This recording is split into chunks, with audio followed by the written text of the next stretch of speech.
podcast Devenir adulte.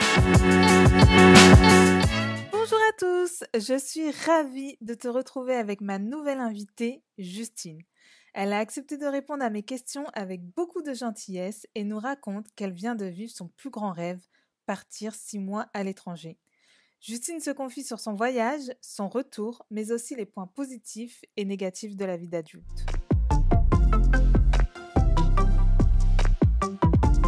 Tu peux te présenter en quelques mots, s'il te plaît? Alors, je m'appelle Justine, j'aurai 28 ans le mois prochain et je suis responsable communication dans la vie. Et côté perso, je suis mariée depuis quelques mois. Est-ce que quand tu étais petite, tu voulais travailler dans la communication ou pas du tout Je voulais être professeure d'espagnol, donc rien à voir, et faire un bac littéraire, mais mes parents ont décidé autrement et donc voilà, responsable communication aujourd'hui. Comment tu décrirais ton enfance? Joyeuse, pleine de bêtises avec j'ai une petite sœur qui a 3 ans de moins que moi, donc forcément, toujours les bêtises avec ma petite sœur, en ayant 3 ans d'écart, des chamailleries aussi quand même, parce qu'on s'est pas toujours bien entendu. Et après, j'ai mon petit frère qui est arrivé quand j'avais presque 10 ans, donc là, plutôt le rôle d'une deuxième maman, je dirais, donc 2 étapes différentes dans ma jeunesse. Et quelle était votre plus grosse bêtise? Se couper les cheveux toute seule? Est-ce que vous vous entendez toujours bien maintenant? Oui. Oui. Très bien. Ça a été plus difficile à l'adolescence, mais on s'entend très bien maintenant. Est-ce que tu étais plutôt une bonne élève? Oui, une bonne élève, mais un petit peu feignante. Donc, comme je savais que j'avais des facilités, je m'employais pas trop, on va dire. T'as fait des études en quoi? RH principalement. J'ai un DUT, une licence et puis un master management des ressources humaines. Est-ce qu'il y a des choses de ton enfance qui te manquent? Le fait de la liberté, le fait de ne penser à rien, aucune charge mentale, rien. Se laisser porter, penser au goûter et à quand est-ce que je vais jouer avec les copains, et voilà, c'est ça. C'est quoi pour toi devenir adulte? Je dirais se construire, que ce soit autant professionnellement que personnellement, mais déjà quand on commence à travailler, on prend quand même une petite claque, quoi. On rentre dans le monde du travail et c'est pas toujours facile, donc voilà. Et après, quand on a son premier CDI, déjà là, on se dit aussi qu'on a encore franchi une étape. Et puis après, c'est tout ce modèle un petit peu, avoir sa maison, son travail, avoir son chéri. Et alors le jour où on a des enfants, j'en parle pas, ça doit être encore un step au-dessus. Mais c'est plus ça, je pense, devenir un peu comme nos parents. On s'imagine de la vie d'adulte. Et justement, est-ce que quand tu étais petite, t'imaginais que ta vie actuelle, elle serait de cette façon? Pas du tout. Pas du tout. Étant petite, alors après, je pense qu'on réalise pas trop non plus, mais je m'étais toujours dit, à 25 ans, je travaillerai, je serai mariée, je penserai à avoir des enfants, la vie, voilà. Je voyais des gens, je sais pas, quand moi j'avais 10-12 ans, je voyais des gens qui avaient 25 ans justement, et je me disais, je serai comme ça, j'aurai ma voiture, ma maison.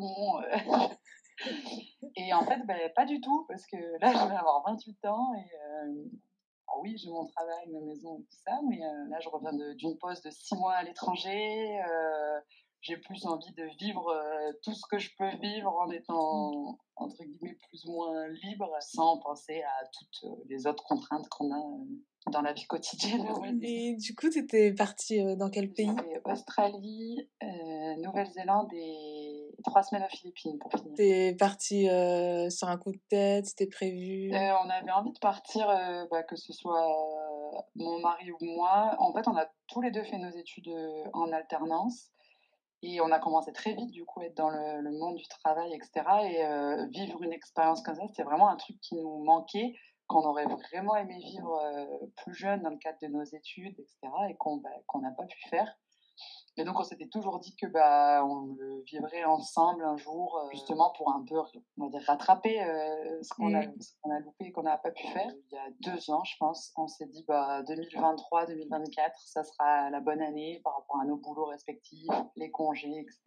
Et on s'est dit allez, go, on y va. Ça, c'est quand même une petite fierté, j'avoue, d'avoir pu faire ça quand même si on n'a pas pu le faire étant plus jeune, enfin pendant nos Et études. du coup, le retour, comment ça se passe à la vie réelle?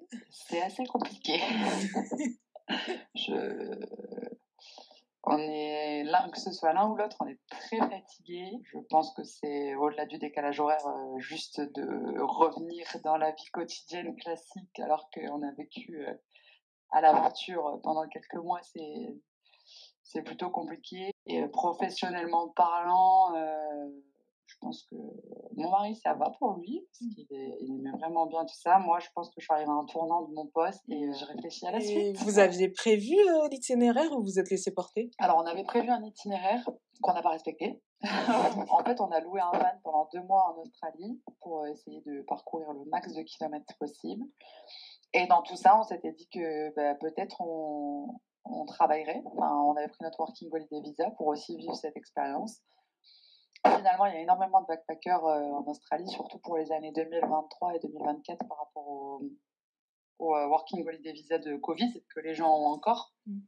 Donc il y avait énormément de monde quand on est arrivé et trouver un boulot, ça s'est avéré plus difficile qu'il n'y paraisse et au final, on a trouvé sur la fin de notre trip, donc là où donc mi-janvier, enfin début janvier, on a trouvé notre boulot. Là où on devait potentiellement rendre notre van, peu de temps après et du coup, on a changé d'endroit, on devait rendre notre van à Brisbane, finalement on l'a rendu à Sydney. On est resté, 1 mois, on est parti mi-février, du coup, on est resté 1 mois et demi de plus. On a tous les 2 travaillé, dans des restos différents et au final, on est resté 3 mois et demi au lieu de 2 mois, en Australie. Donc voilà et derrière, on a raccourci, la Nouvelle-Zélande parce que la Nouvelle-Zélande, on voulait faire, les 2 îles de base et comme on est resté plus longtemps en Australie, on a finalement fait que l'île du Sud, en Nouvelle-Zélande, en road trip toujours, en van, toujours et on s'était gardé à la fin 3 semaines de vacances. On s'était dit, soleil et cetera, avant de rentrer en France. On était partis sur la Polynésie de base, mais bon, pas forcément le bon timing côté météo et ça nous demandait de faire des choix, alors que la Polynésie, c'est quand même un budget. Donc on s'est dit: «Bah, si un jour on y va, autant en profiter, au maximum». Donc on a regardé ce qu'il y avait et on est parti aux Philippines. Donc finalement, l'idée de base, à peu près respectée, mais pas tout à fait. Enfin, quels sont pour toi les points positifs et les points négatifs de la vie d'adulte? Alors positif, je dirais d'être indépendant, de plus dépendre de ses enfin déjà de ne plus vivre chez ses parents, donc de plus dépendre de ses parents, ça c'est quand même, voilà, vivre à sa manière et cetera et gérer ton argent comme tu l'entends et partir en vacances quand tu veux et inviter qui tu veux chez toi quand tu veux. Ça, c'est des gros avantages, je trouve, de la vie d'adulte et les points négatifs, ça va avec au final parce que du coup, tout ça, ça engendre quand même une grosse, enfin, pour moi, en tout cas, j'ai tendance à avoir une grosse charge mentale quand même, à vouloir toujours avoir une maison clean, essayer de caser, tous les rendez-vous avec les potes dans l'agenda, tout le temps et donc de toujours être à droite, à gauche, tout en essayant de maintenir, une maison dans un état correct, d'avoir des habits pour aller bosser et d'avoir de la nourriture dans le frigo. Donc c'est plus ce côté-là aussi un peu pression de vie d'adulte pareil, acheter ta maison, acheter ta voiture et cetera, c'est super et c'est des super beaux projets quand on les vit, mais derrière ça a aussi des côtés négatifs, en mode, là, par exemple, je sais pas, demain, tu te dis: «J'en ai marre de mon boulot, je veux partir», si tu as ton crédit de maison, ton crédit de voiture à payer et cetera, c'est des choses auxquelles tu réfléchis et auxquelles tu réfléchissais pas du tout étant jeune. Les bonnes choses de la vie d'adulte, elles ont autant de c'est 50-50 ans, positif et négatif au final. Quel est ton plus grand rêve dans la vie? Avant de vivre cette expérience, justement, c'était de partir vivre à l'étranger pendant quelques mois. Donc, c'est chose faite maintenant. Mon rêve de petite fille, c'était de me marier et c'est chose faite aussi. Donc, voilà.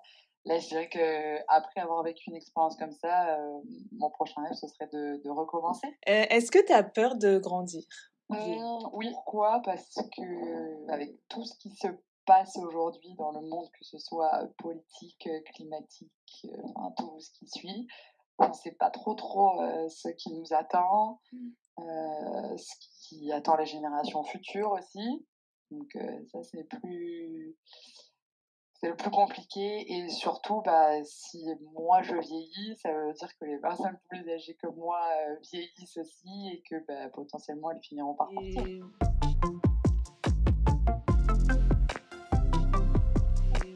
comment tu vois la société actuelle? Je pense qu'on a un tournant de la société actuelle et qu'on a intérêt de choisir le bon côté parce que sinon ça peut être, très compliqué et je pense que, bah, si on parle plutôt côté climat, les derniers événements partout dans le monde, nous montrent bien qu'il faut qu'on fasse quelque chose. Est-ce que tu ressens une pression sociale? Oui et non, parce qu'une présence sociale, on va dire peut-être plus de la part de la famille ou des personnes plus âgées, qui sont peut-être plus sur ce modèle de, j'ai un travail, j'ai une maison, beh, là, je me suis mariée donc bah, par exemple, typiquement, forcément, faudrait que j'ai un enfant. Voilà. Alors que, notre génération, les générations un peu plus jeunes, si je prends plus, par exemple, ma petite sœur ou mon petit frère, sont beaucoup plus dans l'écoute des gens, dans le partage, de faire ce qu'on a envie de faire et justement se mettre aucune pression, rien du tout. Donc on est vraiment la génération entre 2, je Oui. pense, nous, où on subit un peu cette pression sociale du haut, on va dire et où on a quand même un pied en bas, avec les plus jeunes qui nous disent: «Mais faites ce que vous avez envie de faire, vous vous en foutez de ce que les gens disent et cetera». Mais il y a une transition de génération, je pense, actuellement. Vie pro, vie perso est ultra importante pour tout le monde et surtout, bah, notre génération est celle d'en dessous où, bah, on préfère par exemple gagner moins, d'argent et avoir un équilibre vie pro, vie perso beaucoup plus, comme on l'entend, hein, parce Mmh. qu'après chacun a son propre équilibre, mais tout le monde va aujourd'hui privilégier cet équilibre-là, plutôt qu'un meilleur salaire ou plutôt que de meilleures conditions de travail ou, et voilà et si ça va pas, on s'en va et on va ailleurs et on n'a plus peur du changement. Là où, nos parents, par exemple, ben, tu as un CDI, c'est tout, tu restes toute ta vie dans la même entreprise, même si ça va pas. Bah, si ça va pas, c'est pas l'entreprise qui va pas, en fait, c'est moi et tous les matins, je continue quand même de me lever et je vais quand même travailler alors que ça va pas. Alors que nous, on n'est plus du tout dans ce truc-là, si ça va pas, ben, on s'en va. Parce que de toute façon, on sait qu'on peut le marché du travail a quand même doit encore progresser, mais a quand même changé. C'est quand même beaucoup plus facile aussi aujourd'hui de changer de boîte. Mais justement, est-ce que tu as réussi à trouver un équilibre dans ta vie? J'y travaille et justement, c'est le questionnement que j'ai, bah, suite à donc quelques mois à l'étranger de, bah, qu'est-ce que je veux vraiment dans ma vie? Est-ce que le poste que j'ai actuellement me convient vraiment? Est-ce que cet équilibre vie pro, vie perso me convient dans le pas forcément en termes de volume de travail et cetera, mais est-ce que, bah, juste, je suis contente le matin de me lever et d'aller travailler? Est-ce que non? Est-ce que qu'est-ce que je pourrais faire si je veux plus, qu'est-ce que je pourrais faire d'autre de ma vie? Est-ce que voilà, là où, bah, toutes ces questions quand tu pars à l'aventure, tu as une phase de questionnement quand même quand tu pars, mais tu penses pas en fait. Enfin, tu es parti à l'aventure et ton cerveau, il est vraiment en mode pause et juste tu profites, d'être, ensemble, perdus dans la nature, des paysages et c'est très enfin c'est vraiment étrange de voir que ton cerveau arrive à ne quand tu déconnectes pendant quelque temps, que ton cerveau ne pense vraiment plus à rien. Mmh. Ça m'était pas arrivé depuis très longtemps et j'avoue que j'aimais beaucoup cette sensation et que je veux justement pas que, bah, que le entre guillemets «le quotidien» me pas me bouffe la vie, mais que le quotidien reprenne le dessus sur mon caractère et joue sur ma façon d'être et cetera. Alors que j'étais vraiment plus détendue et plus zen, moins de pression, moins de ménage, moins de tout ça, quoi et j'ai vraiment envie de garder cet état d'esprit good vibes, là, en rentrant donc j'essaye d'y Mais travailler. est-ce que vous avez continué de suivre l'actualité en France ou vraiment vous êtes déconnectés, vous êtes, restés dans votre bulle? Pas trop. Mmh. Franchement, vraiment, pas trop. On a vu quelques nouvelles, bien évidemment, de nos proches, mais on a vraiment suivi de très loin. Moi, j'ai tout coupé, tout ce qui était, boîte mail professionnelle et cetera, que parfois j'avais tendance à garder quand j'étais en vacances en France. Et là, mais j'ai dû tout couper. Donc ça, c'était vraiment pas mal. Et puis, les réseaux sociaux et ta position, n'est-ce pas, que ton téléphone capte, fait que en fait, tu reçois les actualités du pays dans lequel tu es et non pas le pays duquel tu viens. Donc, finalement, ça t'aide aussi à couper, ce qui est plutôt pas mal. Tu dirais quoi à ton toi petit? Crois en toi. Et si tu devais donner un conseil dans la vie? De croire en soi, justement, de croire en ses rêves et de ne pas se laisser influencer par le jugement des autres ou de la société. Enfin voilà, si on a une idée en tête, se donner les moyens pour réussir. Peut-être que si j'avais tenu tête et que j'étais prof d'espagnol aujourd'hui, je me sentirais mieux.